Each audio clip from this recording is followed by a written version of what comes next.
My name is Stephen Donahoe. I'm the Associate General Secretary for Development, and I use he, him pronouns. And it is my great honor to introduce our General Secretary, Bridget Moix. I have known Bridget for many years, since I started at FCNL. And really, this is a homecoming for Bridget to be back on staff. When I first got to know her, she was in her second stint at FCNL, first as an intern, as we called them then, in the late 90s. And then her second was creating the peace building program at FCNL, answering the question, if war is not the answer, what is?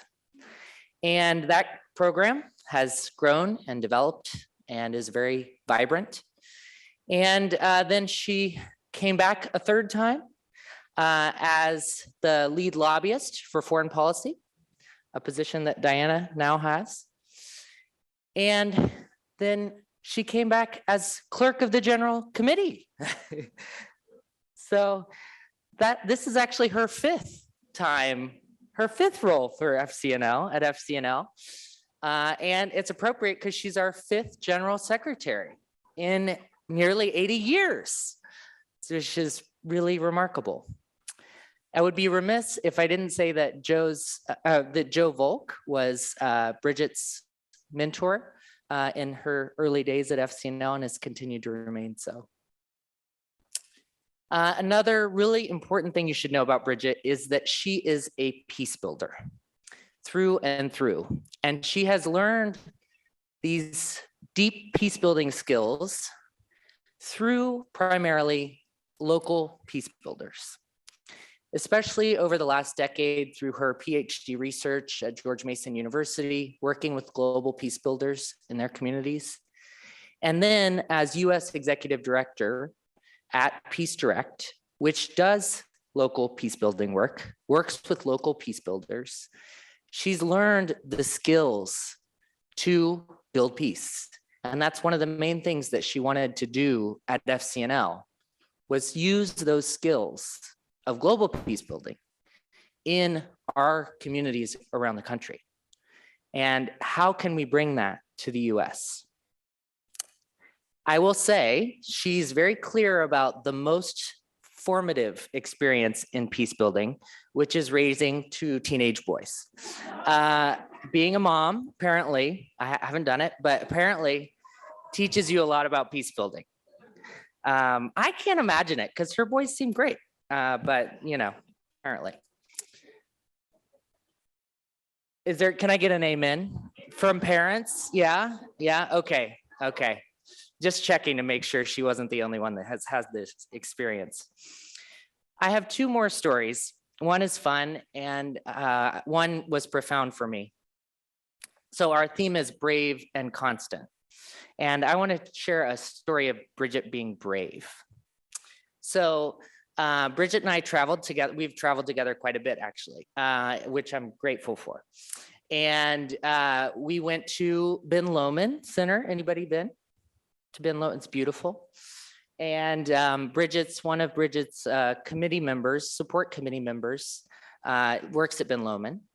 And so we were taking a hike with Nico. And there was a banana slug. Have you seen a banana slug? Yeah, they're like this long and yellow, extremely disgusting. And Nico said, you know, the first time you see a banana slug, you're supposed to kiss it. That's the tradition. And I was like, oh, that's a really wild tradition, but okay. And I was just like gonna, keep moving. And Bridget's like, oh, okay, well, that's what you're supposed to do. You're supposed to kiss it. And so she gets down on the ground. I'm like, are you really gonna kiss this slug? Like, is this happening? Yes, Bridget kissed the slug. I have photographic and video evidence. And, I have enough competitiveness in me that I was like, I have to kiss the slug. So then I got down on the ground and I kissed the slug.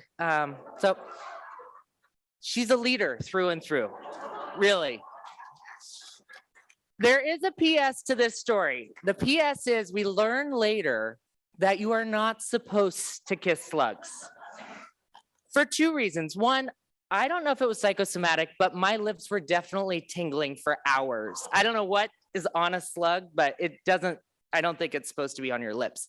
Two, they don't like it and it's not good for their skin or slime or whatever it is. So, do not kiss slugs. That could be a takeaway from tonight.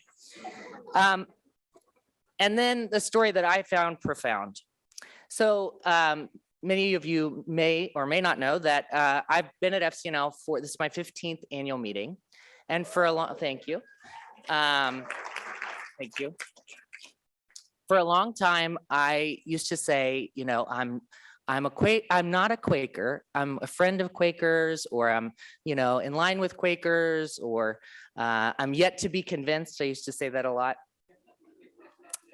And Bridget, early on in her time at FCNL, and even in her interviews, talked about as we become more diverse, equitable, and inclusive, we become more Quaker.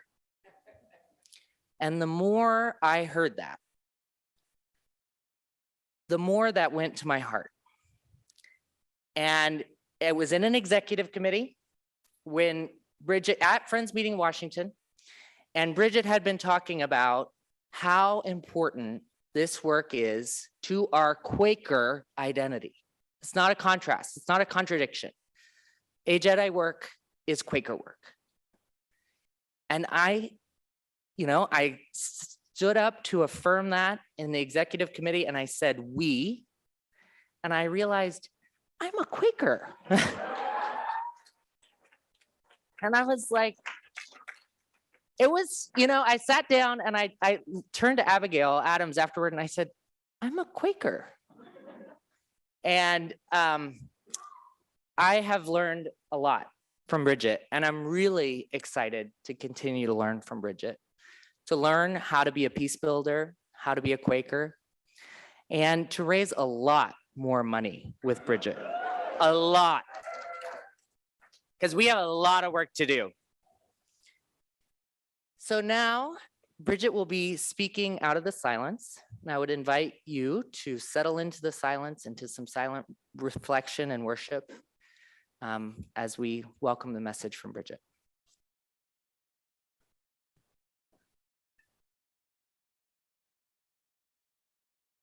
Good evening, friends. Good afternoon, friends across the country and other time zones. Wow, Stephen. That was such a wonderful introduction. Thank you so much. I am learning so much from Stephen about being a good leader, even if you make some mistakes along the way, and about engaging our network. And I'm so happy to be here with you in this role, to be here again, the fifth time. I had completely lost count. I really had. So that was helpful. It would be really wonderful to scroll through the Zoom screens a little bit as I kick off, so that I can see more of the friends across the country that are with us, and we can all see their faces waving at us. Hello. Wow. So many longtime friends and mentors and teachers for me. It's so wonderful to be with you. It is like coming home. And I often say to people that it feels like I was raised by this community, that I learned so much about what I know about being Quaker and being a lobbyist and doing the work we have to do to build a better world. And so that means I think that you all get the credit for anything good that I do in my leadership. And also anything that might go wrong along the way, because we do all make mistakes, such as kissing banana slugs. Maybe you should just take the credit for that as well.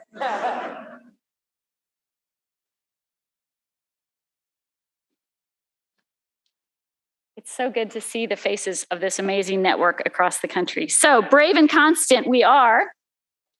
And tonight, we're going to have a little fun with that theme. And one of the things that's been happening that we've talked about is that We are changing right here and now. We are innovating every minute. And in fact, Ernest has given this conference another theme, which is innovation, collaboration, elevation. And I've been saying that all weekend, and we've been doing it, practicing it every minute.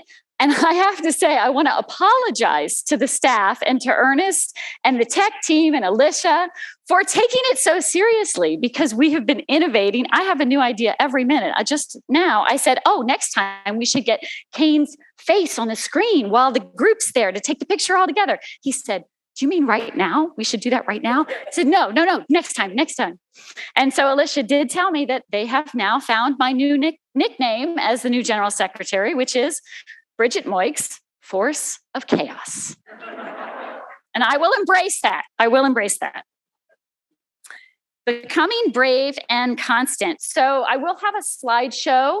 We're going to be interactive. We're going to keep innovating, trying some new things this evening together with folks on site and folks online. And my goal of every talk, as I've told some folks over the course of the last few days, is that nobody falls asleep. Okay. And I know that after all the work we've been doing and long days, that might be a challenge. So if I see anyone starting to fall asleep, we're just going to innovate and do something new and creative. Just kidding. So I do come here as General Secretary now, which is incredibly humbling, what an honor. Listening to Tim Kaine talk about Ed Snyder. Earlier this week, I was in an hour-long meeting with Barbara Lee, I've told some of you, and talking about decades of work with FCNL, with Joe, with Diane. I have the gift of having known and been mentored by 3 of those general secretaries. It's amazing. But I want to come to you tonight as more than just the general secretary. So I want to ask you if it's okay that I come to you as all of me, as the authentic, full Bridget, to speak to you in all that I am. And I want to tell you a little bit more about all that I am. I am certainly a Quaker shaped by FCNL. That is true of my journey. And we're going to be talking about journeys tonight. But I'm also a mother and a co-parent of 2 Mexican-American teenage boys that are definitely good at teaching me about peace building. Pablo and Santi had soccer tournaments this weekend. I'm a daughter of a preacher woman and a former military man from the south of this country. I'm a sister and an aunt. I'm a cisgender white woman, privileged from Middle America, Ohio. Do we have Ohio in the house? Yes, Ohio. I'm very proud of it. Which was the land of the Shawnee and the Miami and the Seneca and the Wyandotte and many other tribes who were forcibly removed by the Indian Removal Act of 1830 after the 1795 Treaty of Greenville. See, we're learning. We're practicing what we learn. Thank you for that panel last night. I am someone who prefers the pronouns she, her, and I always forget to tell people that. I'm an aspiring peace builder. I don't say I'm a peace builder. I'm an aspiring peace builder and a passionate Quaker peace advocate who struggles with my own internalized racism and bias and longs for the beloved community that we are striving to build. I'm a lazy yogi, a retired rock climber, a beginner snowboarder. And I'm a friend with a capital F and small f. And I'm lots more. We are complicated, aren't we? We are complicated people. So, may I speak to you as all of that? Thank you. So, what are we going to do tonight? Could we pull up the slides? I'm going to innovate a little bit. Oh, can you go back to the title page? I think there's a title page of my slides. Becoming Brave and Constant, A Journey with FCNL. You can pull it up where it was, it's fine. Okay, so this is going to be about a little bit about my journey, some of my spiritual journey with FCNL and in other ways. I want it to be about your journey, and I mostly want it to be about our journey. And journeys have ups and downs and rounds and abouts. And so I was thinking a lot about hills, because we have a small group at FCNL who started a run walk club, is signing up for a half marathon or a 4-mile walk or run. And maybe we've been inspired by someone at FCNL who does a lot of running to do this, but I have not been a runner recently. It's been a long time since I was running. And so I signed up because I believe I need to do things that I don't think are possible when the world is telling me that it's hard to do the things we believe in. And so I've been running and training, and there's a hill by my house. I have the joy of living about a mile from Rock Creek Park. So I get to run to Rock Creek Park, go down this great hill, run all I want. And then at the very end of the run, I got to go back up this enormous hill. And so the hill is my challenge. And I've been thinking about hills. So we're going to talk about, frame this in hills a little bit. And there's 3 parts to this journey that will go on. How we began the journey, the beginning, where we are now, and what lies ahead. So, how do you start up a hill? Okay, for those folks online, I'm innovating by trying the clicker to advance my slides, and it worked. Yes. FCNL's beginning. Wow, let's think about the beginning of this work. E. Raymond Wilson was the first general secretary. And I go back to his words often. Why try to work uphill for peace, justice, and freedom on Capitol Hill at a time when cynicism about the character and operation of government and government officials is widespread, and when disillusionment about the church and organized religion is so common and so vocal? Because religion should be vital and relevant, and because the health and the future of democracy rest upon responsible participation by informed and concerned citizens.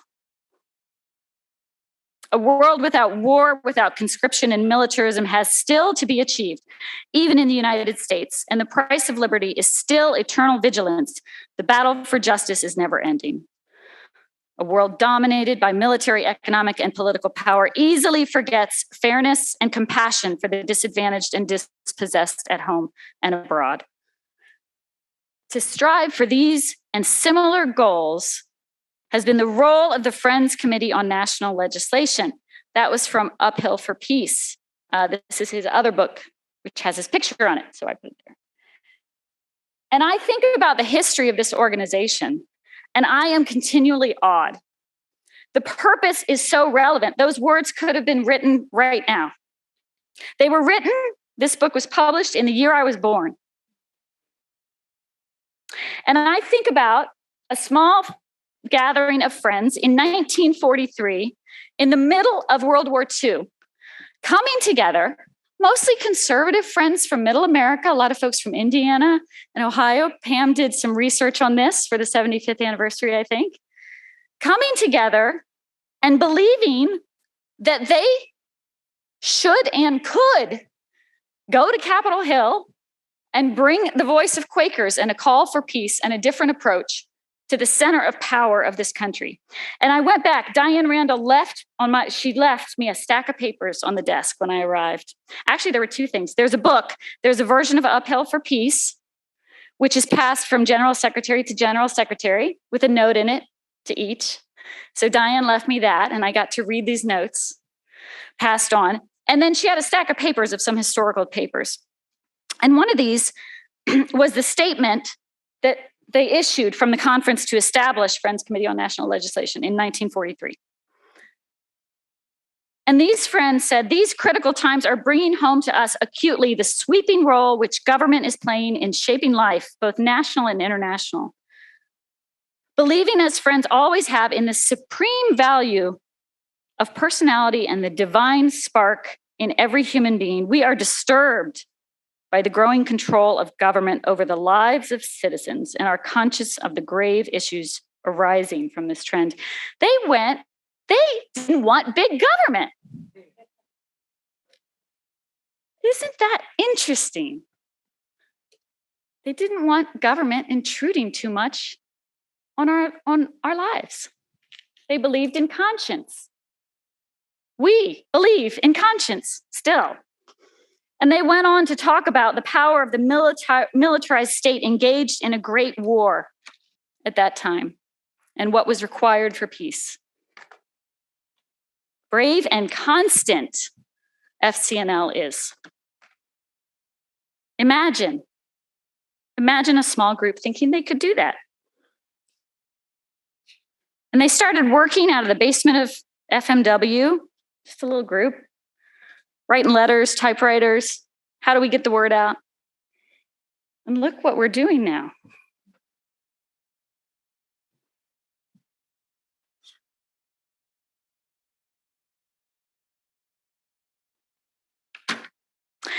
So what about my journey with FCNL? How did it begin?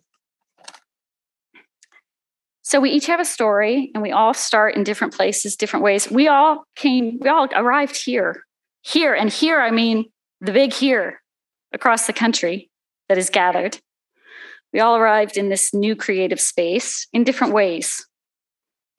And I was fortunate, you heard a little bit about all these times I kept coming back to FCNL because it has a way of kind of getting hold of you. I was not Quaker when I arrived. I'd had some amazing interaction with Quakers and introduction through internship with AFSC during college. But I was still curious, uncertain. And so I arrived to FCNL and I get to spend a year learning how to lobby. I didn't know anything about Congress. I don't know how I got that job. I think I thought maybe there were 2 houses of Congress, but I wasn't really sure. But friends saw something and invited me in and trained and taught me. And I learned a lot working with Joe. And we would go on visits and then we'd chat. And, Joe's a kind of a subtle guy, And so he would just sort of sprinkle in what were actually really profound, deep lessons as we were chatting, And I remember going up the old building in FCNL, the one that was crumbling down before you've heard about. And then friends took a big leap of faith and renovated the first green building on Capitol Hill. But we were going up the rickety stairs, kind of dark, and he started talking about, I must have asked him some question, and it prompted him to talk about what I think of, and I don't even know if these were your words, Joe, but what I always say to people as Quakers believing in living in the world of now and not yet. That we actually believe that by living the world that we want to be, we help create it. It's really a magical, amazing, profound idea. And I've started to think of it as this ministry of hope that Quakers give to the world. To live in it as if the world we want already is created, and that helps bring it about. One of the program assistants asked me, sometime, I think it was Vlad maybe, said, sometime you should tell us about what it takes to get from your journey of being an intern and now general secretary. And I thought, oh my gosh, I don't know. Because when you're on the path, you don't really know what's ahead. And if people help guide you right, you just follow the openings. Way opens and you follow it. And then somehow, when you get to where you're going, you look back and you're like, oh, that made perfect sense. The path somehow leads you. Someone said we're creating the path, we're walking the path. And then after FCNL, and I just tell a couple stories that are very influential in my own faith journey with FCNL. I stayed for a couple years, and then I wanted to go. Part of this is the going in and out of Quaker spaces for me, and I wanted to go off and learn more. Joe said, why don't you stay longer? And I said, I need to learn more. I'm working on these issues about the arms trade, military budget. I don't know anything about this stuff. I need to go learn more so that I can talk to the people who disagree with me and have all this information. So I need to go to grad school and learn more. So I did that. And then I got to work at the Quaker United Nations office, and I got to see what Quaker quiet diplomacy is and learn from that model.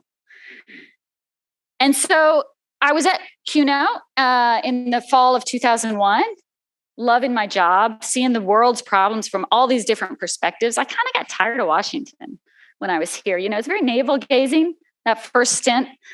I don't want to be one of those people who goes to Washington and ends up there for the next decades of their lives. So I was having a great time at CUNO.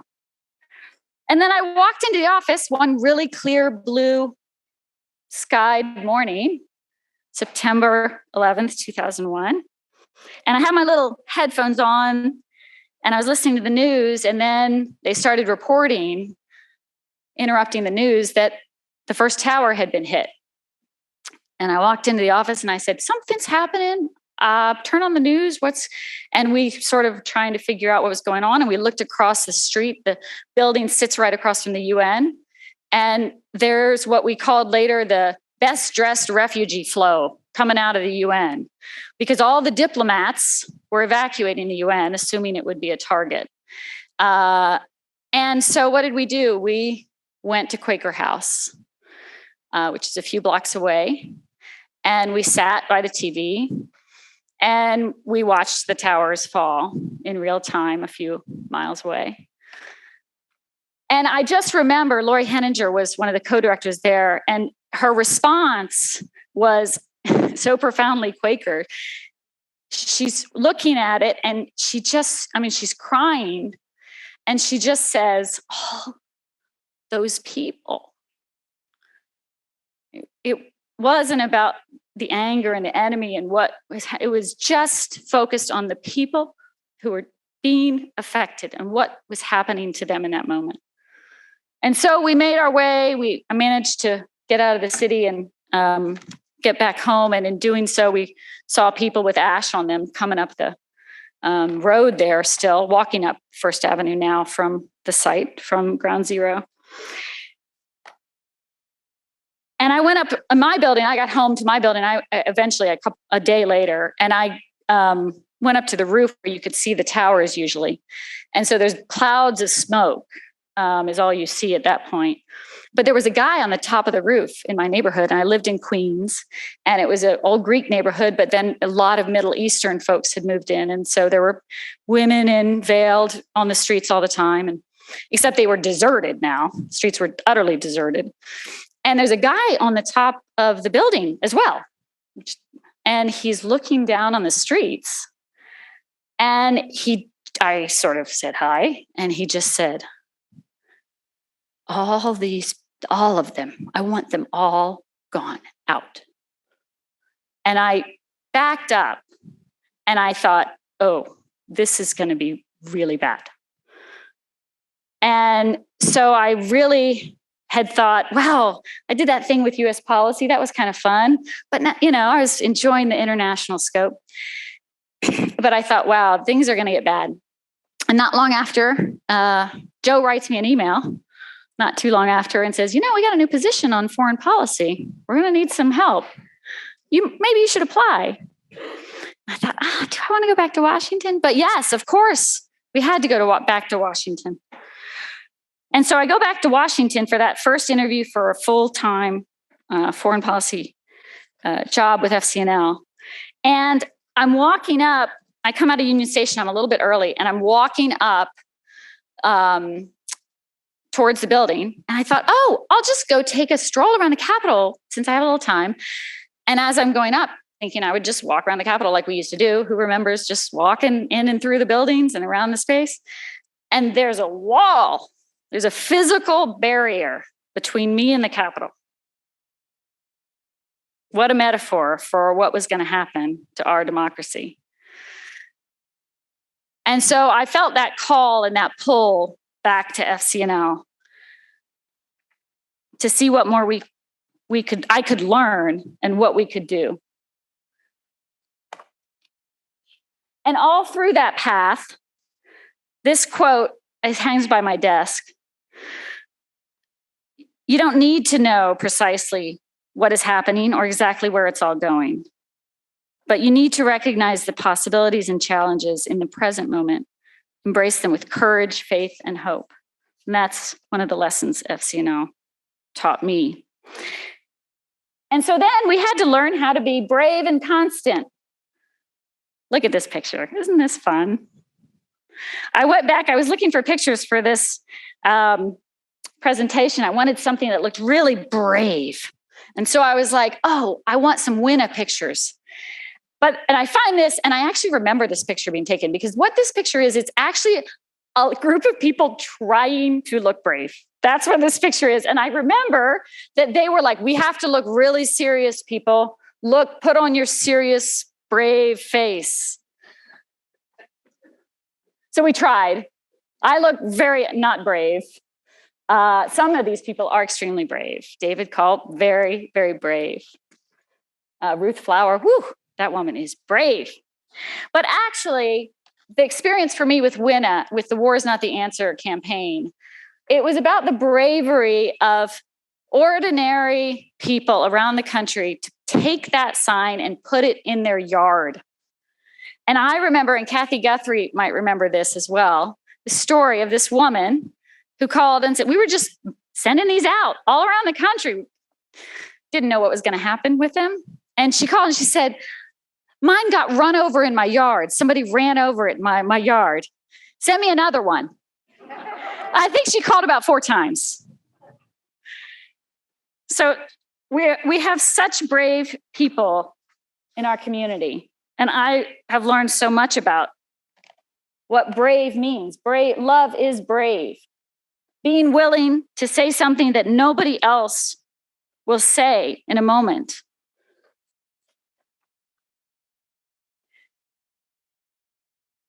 I want to bring other teachers into this space. There's so many of my teachers and mentors in this space with us. And I want to bring another teacher in. This is Issei Abdullahi. And is he brave and constant. He's very, very different from me. He is a Somali Muslim man, deeply faithful, pretty conservative in social views. I had a remarkable van ride with him when we brought him to the US. He's a peace builder from my work at Peace Direct.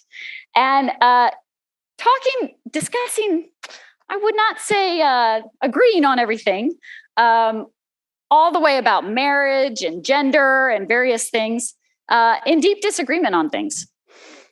The way from Minnesota to St. Cloud, where there are enormous Somali groups in our country doing incredible work. And the thing about Issei is that he really taught me how to be brave and courageous in the midst of spaces where you are challenged deeply with your convictions around peace. We share a deep connection with Ohio. He's actually also a huge Somali community in Ohio. It's very deeply connected there. And we share a deep connection with peace. And the times that I have felt most rightly placed is when I am helping bring people like Issei to Congress to share their perspectives, bringing those most impacted to Congress. And he came to Congress and he said very simply and clearly to anyone who would listen, in Somalia, what I do is I train young people to get jobs and to have the skills they need so they're not drawn into violent groups. And you here are putting a whole lot of money into drone strikes and military campaigns to try to deal with the armed groups there. And for the price of one of your drone strikes, I could train 1,000 young people to do peace building work that keeps them out of those groups. Could we maybe shift some of this money around a little bit? And Issei's courage, on the van ride to St. Cloud, he also said, people here say, you can't talk to terrorists, you're not going to get any foreign aid if you talk to terrorists. He said, this is part of my daily life. If I want to get around my country and deliver humanitarian assistance or work with the peace building groups and the training that I do, I have to negotiate with Al-Shabaab every single day. I do that every day. I have to talk to my enemies. I have to talk to my enemies. You don't make peace by talking to your friends. Issei, I received a text about 6 months after he came to the US with us. I received a text from colleagues in Ohio that he knew saying, we've lost our friend Issei. So Issei was killed in an al-Shabaab bomb attack on a hotel in Moshadigo. And I have this image of Issei. You can see his face. I have this image of him to the very moment. I don't know what his last moments were, but I have this image of him talking to al-Shabaab, protecting people, trying to figure out what do we do in this moment. I am sure he was a peace builder to the very, very end. And so when people say, how can you talk about diplomacy in the midst of a illegal and horrific invasion of Russia to Ukraine? Or how can you think about, not supporting people who are arming other people? I think of Issei, and I think Issei knew there was another way, and he was courageous enough to do it. And if he could do it in the places that he lived, I sure as heck should be able to do it here. And that courage becomes collective, right? We learn it from each other. So back to the slides. So I just want to take a moment here thinking about how we began and the people that have brought you here. Just close, if you're comfortable closing your eyes, just close your eyes for a minute. Think about your own journey. Think about the people who shaped your path, led you along. Think about what keeps you returning to FCNL.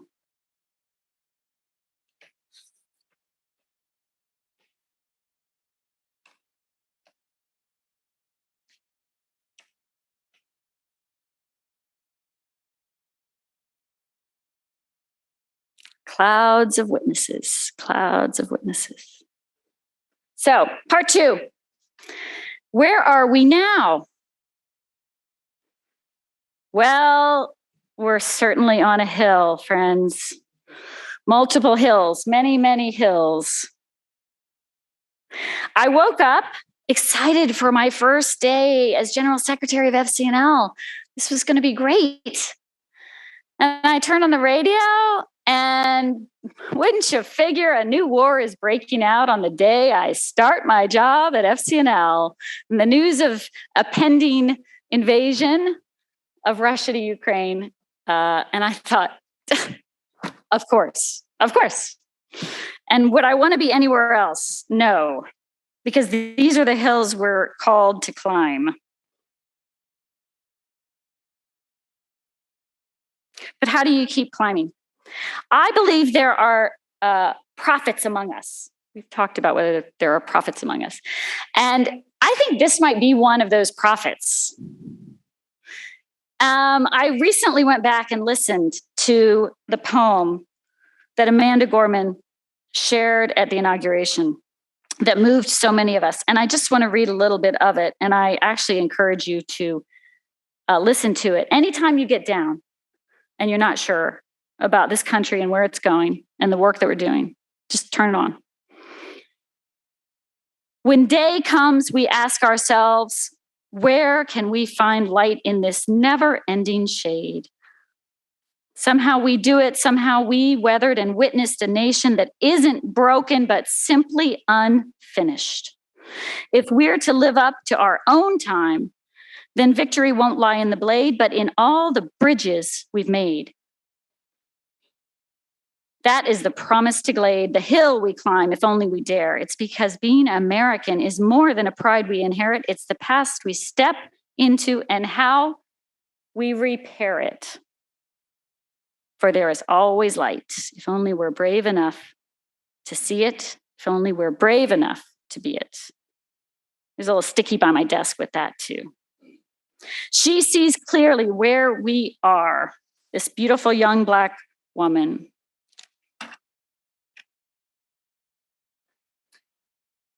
So where are we as FCNL now in the midst of where our nation is?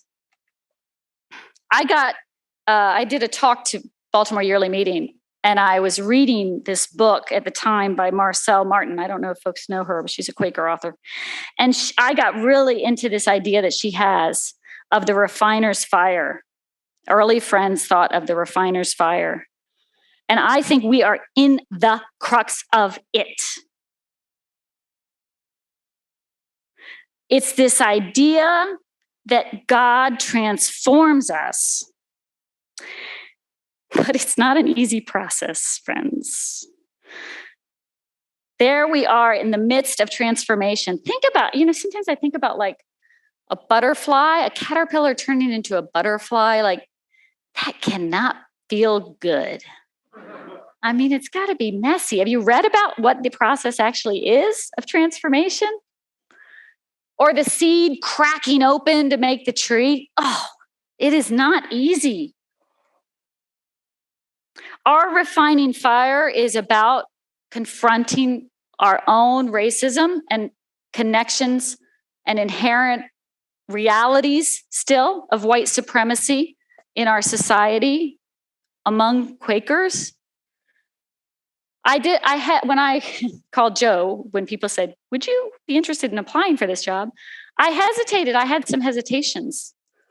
I went through a faith crisis about Quakers. I have 2 Latinx kids, and they live in a diverse world.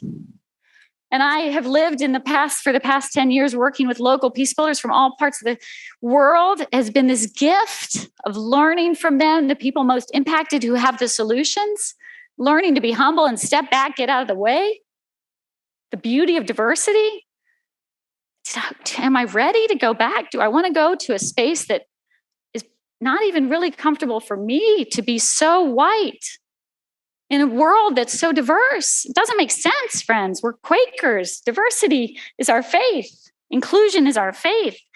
And so we're in the midst of that refiner's fire. We're grappling with that. Quakers all across the US are grappling with that. And FCNL, we're grappling with that. And it's hard, but it's good, because the power of the refiner's fire is that we are transformed through it. And then I saw this, we've been talking about the light. You are the light of the world from Matthew, right? A town built on a hill cannot be hidden. And you don't want to hide your light under a bushel. We talk about that a lot. But actually, what struck me, Tim G., who's the head of FWCC now, had this on one of their recent newsletters. And what struck me was the second line. A town built on a hill cannot be hidden. You're exposed. A town built on a hill. There's one over here, isn't there? You're exposed. If you're the light of the world, you're exposed. If you're in the refiner's fire, you're exposed all your flaws, all the mess that is who we are as human beings.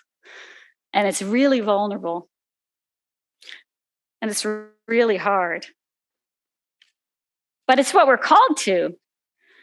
And there's this beautiful light that comes out of it. And our country is so vulnerable right now because so much is being exposed about our problems, our divisions, and who we are. The city on a hill cannot hide. So I think this belief in the refiner's fire is an opportunity. It's a gift we've been given, walking into that full fire of God's truth so we can be transformed.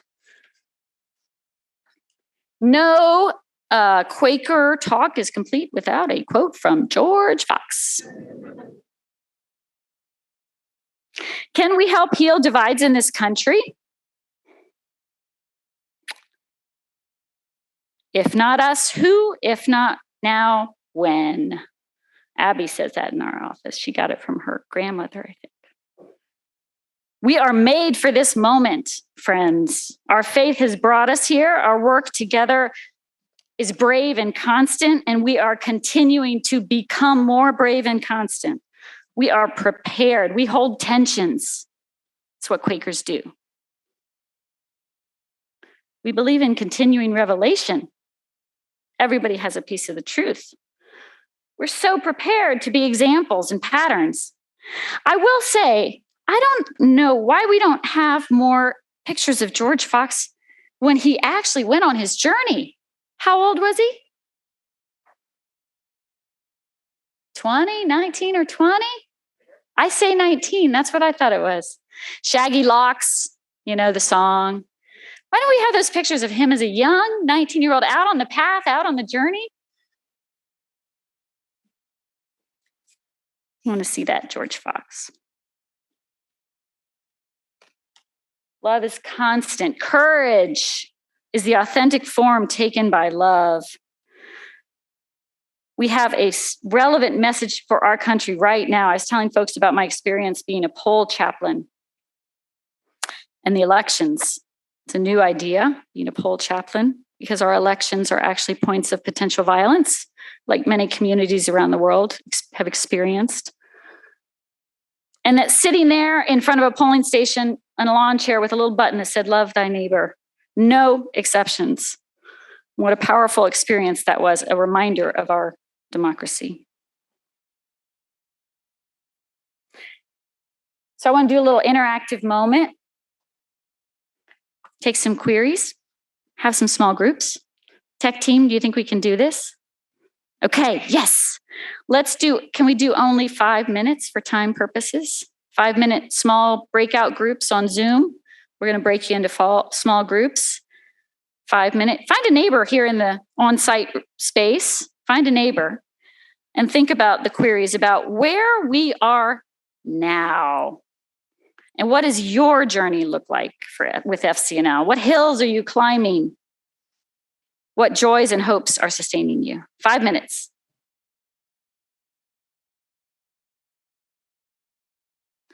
We're getting now to this third part of our journey.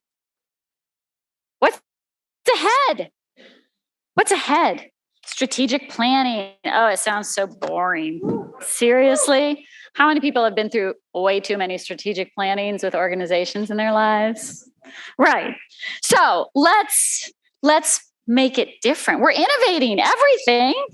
Let's make this the most spirit-led process we've ever had in planning out the next places for FCNL to go.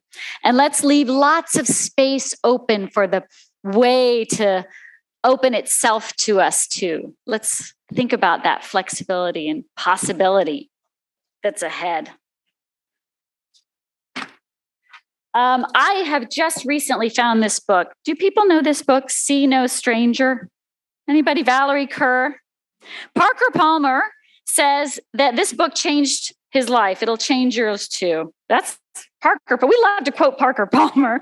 Now I want to quote Valerie Kerr. I won't read this one, but I think that her image of thinking about the darkness, we talk about this struggle with, why do we always say light? Is there how do we deal with that in racial terms? And we've heard that from people saying, let's not always talk about darkness as bad. She talks about the darkness, not of the tomb, but of the womb. Like a little cocoon and being transformed. That we are birthing a new future. What if we are being asked by all those before us and asked to be brave and told that we are brave. You are brave for this moment. Our nation's greatest transition. What if that's where we are? That's a hopeful idea. She talks about revolutionary love, a call to revolutionary love that includes others, ourselves, and our opponents too. Revolutionary love. Sounds kind of Quakerly. FCNL is becoming, right? Look around. We're getting there. We had an intergenerational afternoon, didn't we? Led by the young adults. Didn't that feel good and different? Intergenerational, intersectional community is so exciting and fun.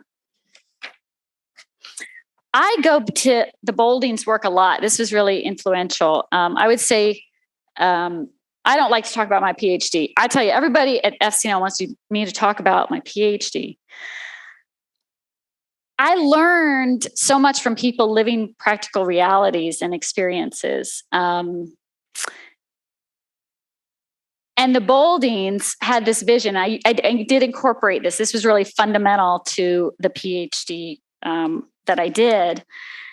This idea that 2 ideas from the Boldings, who were Quaker pioneers in peace studies, if you don't know who they were. What exists is possible. What exists is possible. If there's a little successful peace building somewhere, if you had one meeting with a member of Congress that had a tiny little opening, that existed, didn't it? It means it's possible more and more and everywhere, and you can do so much more. What already exists in any way, in any shape, is possible even more for the future. And the young adults were talking about this other idea that we cannot create what we cannot imagine. Elise Boulding used to go around and do these workshops about the future, helping people imagine a different future. Quakers do that. So we have to imagine our future together about birthing the beloved community. Here's Valerie Kerr again. And I will read a little bit of this. We birth the beloved community by becoming the beloved community. Imagine a critical mass of people across the nation and around the world who are making love, brave and constant love, a conscious practice, block by block, heart to heart. And I had to add, advocacy team to advocacy team. Let's imagine that. What institutions are we going to build? What stories are we going to tell? What is this world we're going to birth?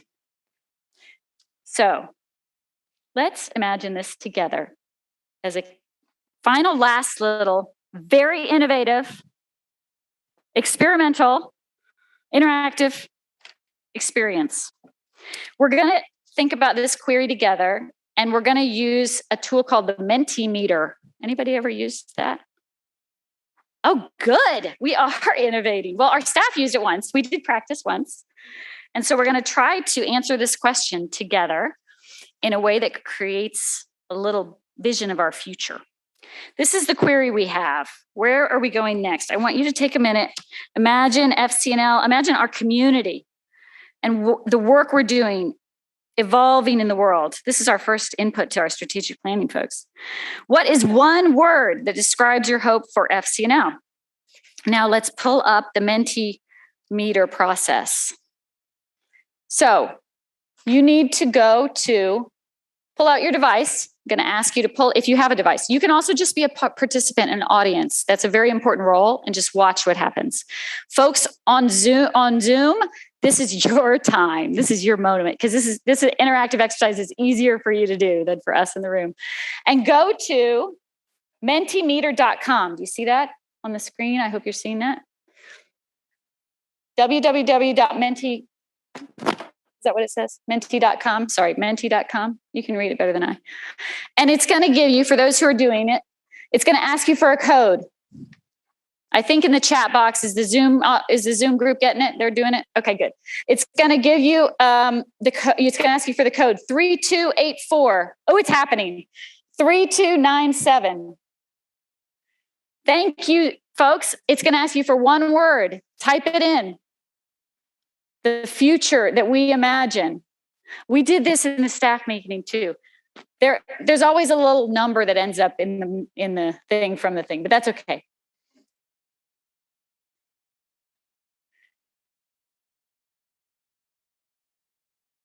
It's all right. If it doesn't work, let it go. If it doesn't work, let it go, folks. It's happening. Just watch it happen.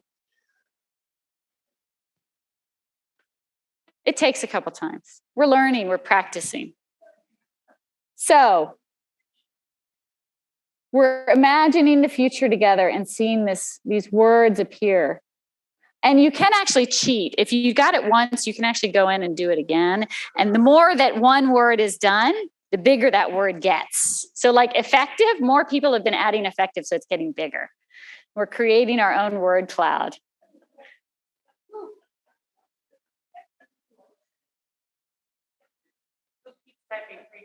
Yeah, let's stop typing 3297. That's okay. We did this in the staff, and we also had the number come up. And I thought, we should come up with like The secret code. What does 3297 actually mean?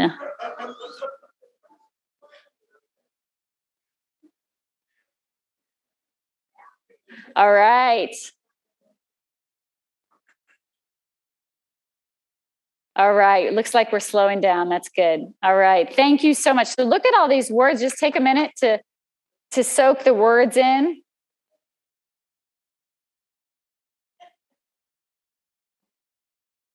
Bold, hopeful, revolutionary, transformative, innovative, effective. Ooh, innovative, earnest. We got innovative on there pretty big. Influential, peace, faith-filled, love, generosity, unify, courage. Thank you. That was wonderful.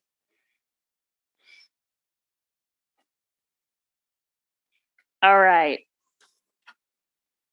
We can pull down the slides. Put our Zoom friends back on. Good job. We did it. We did an interactive exercise. We can improve upon it. Yeah, that's all right. That's learning.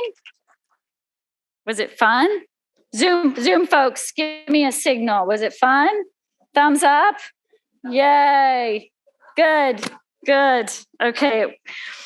Now we're nearing the end of our time. We have one more act to go, so I hope folks can stay for a few more minutes after. But I just want to close.